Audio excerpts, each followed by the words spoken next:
Welcome to 90 TV news. ప్రతిక్షణం ప్రజల పక్షం.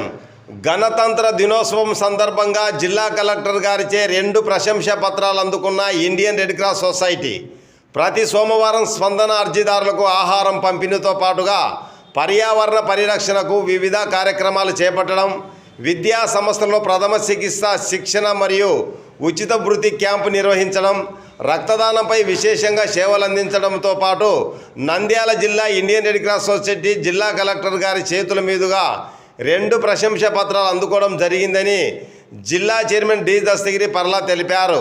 Indian Red Cross Society Nandyal జిల్లా కోశాధికారి D Nageswara Rao, Indian Red Cross Society జిల్లా field officer D Raju Nayak ఈరోజు గణతంత్ర దినోత్సవం సందర్భంగా జిల్లా కలెక్టర్ గారి చేతుల మీదుగా ప్రశంసా పత్రాలు అందుకున్నారని, వారికి రెడ్ క్రాస్ తరఫున అభినందనలు తెలుపుతున్నామని డి దస్తగిరి పర్లా తెలిపారు.